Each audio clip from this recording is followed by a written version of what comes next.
listening to the Critical Hour on Radio Sputnik. I'm Wilmer Leon, joined here by my co-host, Garland Nixon. Thank you, Wilmer. The Greenville Post has an interesting piece entitled "The Period in American History That Started on 25 July 1945, Ended 19 June 2023.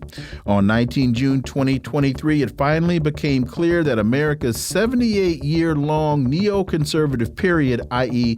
the period of the U.S. government's aspiring to become the first ever all-encompassing empire, ruler over the entire world, the period of nearly 300 U.S. military invasions since 1945, is finally over. Well, is it?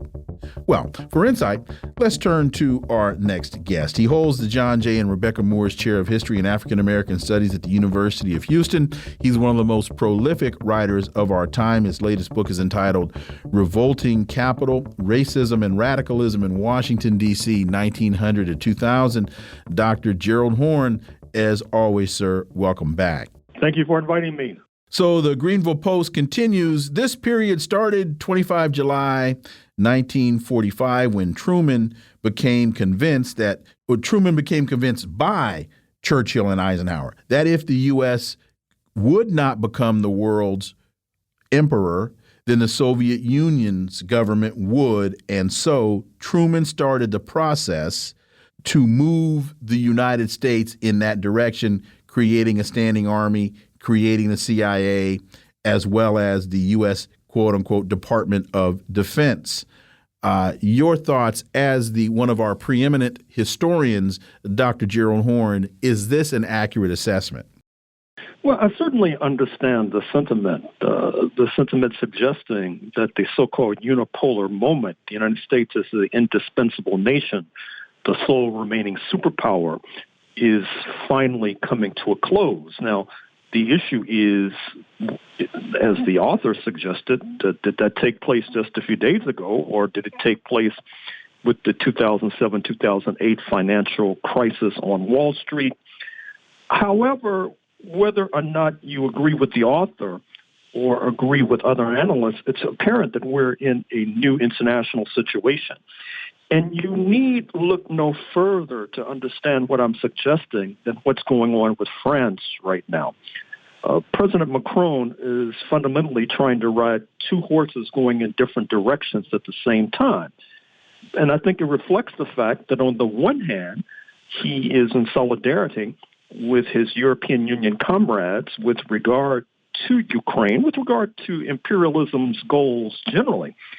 But on the other hand, one does not have to be a seer nor an oracle to acknowledge that the hegemony of the United States and its North Atlantic comrades is coming to a kind of conclusion.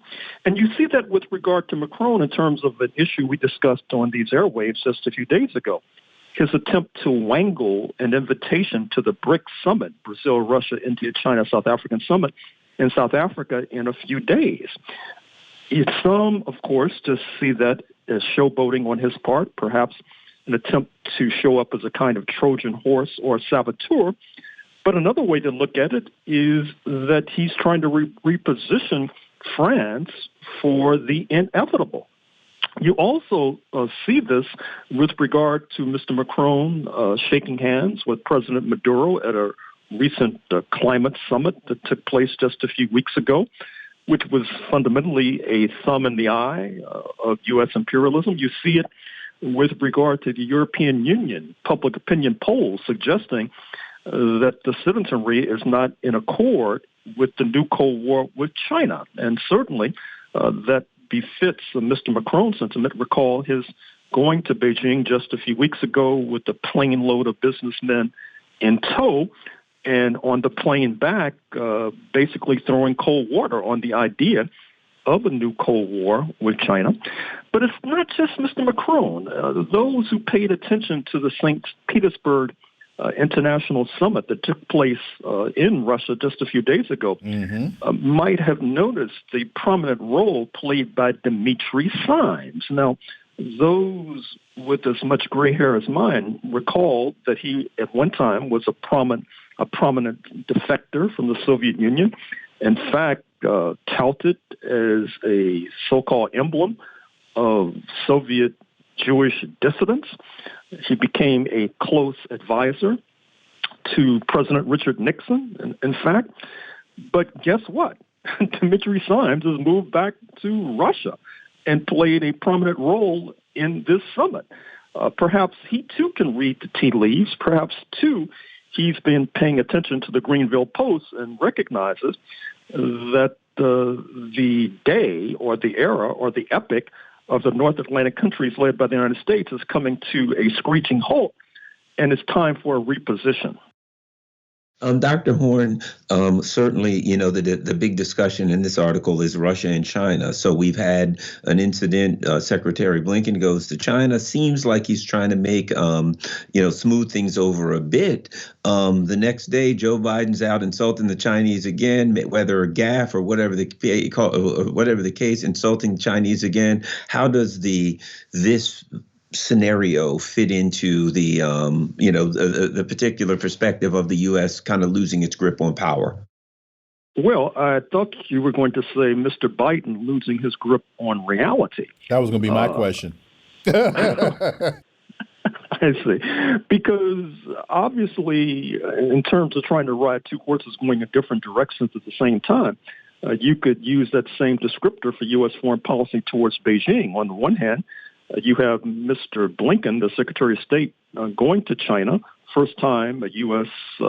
Secretary of State on the mainland in 5 years, seemingly seeking to make nice and paper over disputes.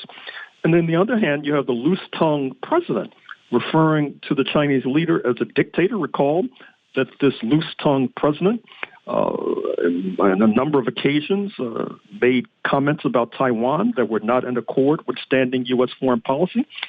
I don't know if Mr. Biden is trying to emulate his predecessor, Richard M. Nixon. Recall that Mr. Nixon, quite infamously during the Vietnam War, unveiled the so-called crazy man strategy. He wanted Vietnam to think that he was crazy, and therefore he would even resort to nuclear weapons. Well, either Mr. Biden is invoking that crazy man strategy, or perhaps, let's buckle our seatbelts, he might have lost all touch with reality. And in fact, he has lost his marbles. Whatever the case, I'm not sure if that's going to deter the rise of the People's Republic of China. I'm not sure if that will help to throw a life raft to U.S. imperialism, which is now floundering in the seas of history. I'm going to come at Garland's question a slightly different way. In this Greenville Post piece, they talk about Biden last Saturday said he won't make it easier for Ukraine to join NATO. And they take from that Biden has basically thrown in the towel as it relates to Ukraine. We now have the issue with China. Blinken goes to China, tries to make nice. Then 2 days later, Joe Biden comes out and says that not only is Xi Jinping a dictator, but he also says that I had to shoot down that spy balloon in two rail cars full of spy equipment, which I had never heard reported. Is this Joe Biden losing touch with reality, or does this show basically that there may be some divisions within the Biden administration? I'll say John Bolton's influence versus Blinken's influence. Well, there's no secret that there is a fundamental split in the U.S. ruling class as to how to maintain U.S. imperial hegemony. That is to say, the Trump wing, as we've said more than once, would like to cut a deal with Moscow so we could focus like a laser beam on China. The Biden wing wants to focus on both, which seemingly is a fool's errand. But with regard to the Ukraine, it's apparent that this highly touted Ukrainian offensive is not going very well. And in fact, if anything, I think it's going to put paid to Ukraine's ambition to be a NATO proxy in a long-term proxy war against Russia, thereby draining that nation. Given these conflicting currents, that may help to shed light upon the conflicting messages coming from the mouths of the Secretary of State on the one hand and the U.S. President on the other. The problem there is that, number one, it gives the character of a kind of incoherence of U.S. foreign policy. But that incoherence, number two, can lead to missteps and lead to miscalculations and can lead to the supposed adversaries, speaking of the People's Republic of China, fundamentally suggesting that the United States is trying to pull a fast one. And you do not want to mess with a country that is 4 times the size of the United States, and by certain measures, such as purchasing power parity, has an economy larger than that of the United States. Certainly, I understand why you have all of these candidates busily throwing their hat into the ring to try to supplant Mr. Biden in the White House. RT says the reports the West is robbing Africa, according to the Russian envoy to Kenya, intransigence and protecting the status quo is deliberate, according to Dmitry Maksimichev. And again, we see Russia and China really making a point to ally themselves with Africa. We see Africa really uniting as a bloc and starting to feel like they're getting the ability to muscle up a little bit. Your thoughts, sir? Well, certainly there's a fundamental imbalance in relations between the North Atlantic countries and Africa. It's like the relationship of a rider to a horse. You see it with regard to raw materials coming from Africa, petroleum, gold, platinum. The prices are suppressed routinely by the North Atlantic countries, whereas finished goods, which are the specialty of the North Atlantic country, are kept at a high rate. And that leads to a systematic plundering of Africa. And you can see how Ukraine wants to fit in to that unfair scenario by the way they mistreated the peace mission led by President Ramaphosa of South Africa.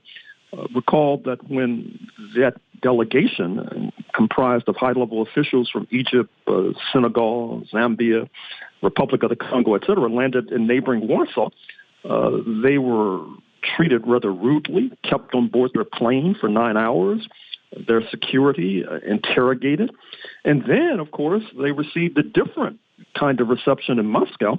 And part of what has not been reported sufficiently on this side of the Atlantic is that President Putin unveiled to this delegation the peace proposals that had been made more than a year ago during peace talks in Istanbul that were on the verge of being accepted by Ukraine before then British Prime Minister Boris Johnson and the U.S. administration intervened because they have wider ambitions in terms of a proxy war against Russia, and therefore this conflict continues. But now we see that demonic, diabolical scheme is boomeranging. You see this in the collapsing economies and the deteriorating economic prospects of both Germany and Britain. And you also see it once again in the slipperiness of President Macron, who seemingly is hedging his bets. Don't we also see China slowly selling off its U.S. paper as another indication that the game is shifting? Well, yes, that's been going on for some time now. The question then becomes, if Japan, which is also a major purchaser of U.S. Treasury bills, begins to sell off its stash, and Japan, of course, has signed on to this new Cold War with China. Well, if Japan begins to sell its commercial paper, then you can be convinced that a new moment in world history has arrived, as that Greenville Post article has tended to suggest. Dr. Gerald Horne, as always, thank you so much for your time. Greatly, greatly appreciate that analysis, and we look forward to having you back. Thank you.